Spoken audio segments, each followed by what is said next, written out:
We turn now to your health, and as we soak up these sunny summer days, it is a good time for a little skin check-in. We've got you covered this morning, from sunscreens to identifying the difference between harmless dark spots and something more serious. And here to walk us through all of it, we've got Dr. Dendy Engelman. She's a board-certified dermatologist at Schaefer Clinic, 5th Avenue here in New York. Dr. Dendy, good morning. Good morning. This always bears repeating. We love a sun, we love that glow, but we obviously need to be making sure we get our skin checked. So what should we be doing just daily beyond the sunscreen? So every day, certainly broad spectrum SPF is so important. We need a 30 or higher. That's the recommendation from the American Academy of Dermatology. And we need to make sure that we're reapplying every 2 hours. I think that's where my patients get into trouble, is they put it on in the morning and they think they're protected all day. Especially with kids, too. Right. It's so hard. And then they're swimming and they're rubbing it off. So after swimming, after excessive sweating, and then every 2 hours as a rule.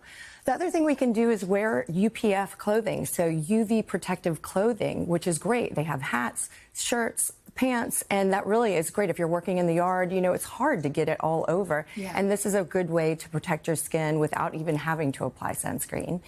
And then lastly, it's really important, the sun is at its strongest between 10 a.m. and 4 p.m. So we want to avoid those hours, and we want to seek shade, whether under a tree or a parasol, or even I was at a baseball game on Sunday, and they have these chairs with the built-in shade over it. So we just always want to seek shade when we can. But you still need to wear sunscreen even if it's after 4 o'clock. Absolutely. Every day, sunny or not, indoor or out, it's really important. I always make my kids have to wait while they soak in. How long do you need to really let it soak in before they can jump in the pool? So if it's a chemical sunscreen, it's 15 to 30 minutes before sun exposure. Wow, okay. So how do we do these regular skin checks? Yes, so that is really important. We talk about self-breast exams for women during Breast Cancer Awareness Month. Once a month, we should be doing skin checks on ourselves. And it's hard to evaluate your whole body. It's hard to see your back. It's hard to see your scalp. So you use a full body mirror or elicit your spouse or friend to help you.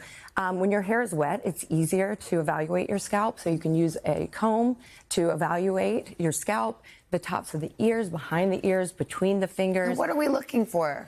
Yeah, so we're looking for anything that's new, changing, growing, and we'll get into the ABCDEs of melanoma. Yeah. That's really important. So A stands for asymmetry, things that aren't perfectly symmetrical. B is borders. You want to make sure that things have clean borders. If they're irregular, that could be a sign of potential malignancy.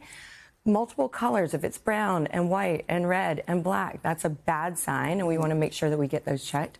Diameter is D, and that's 6 millimeters, which is the eraser end of a pencil. So if you feel like it's bigger than that, maybe it needs to be evaluated.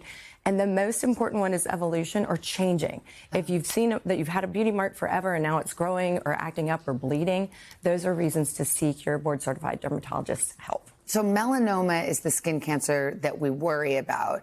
Some people have melasma. These are two different things. Can you explain? Absolutely. They sound quite similar, but they're very different in practicality. So melasma is a hyperpigmented disorder that's really cosmetic, and women will get it on birth control or when you're pregnant. It's called the mask of pregnancy. You can get it on your forehead, on your cheeks, above the lip.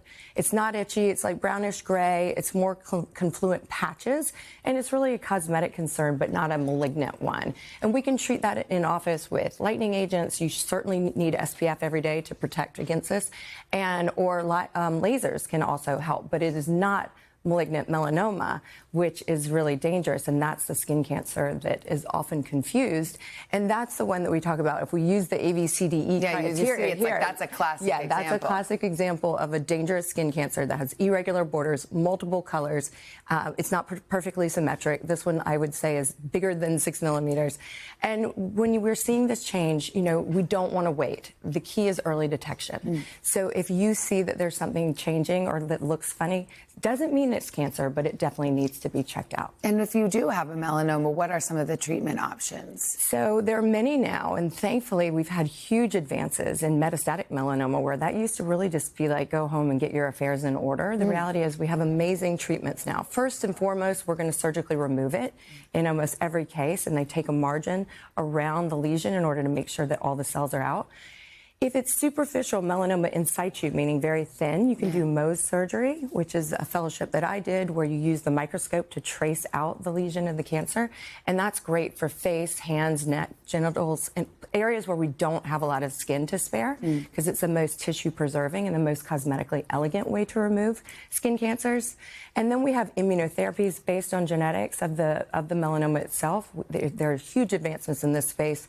Can do radiation or chemotherapy. But the most important thing is the best offense is a good defense. And if we're wearing sunscreen every day, that's one of the ways that we can really protect ourselves. Wear and reapply. Dr. Dendy Engelman, thank you so much. Appreciate it.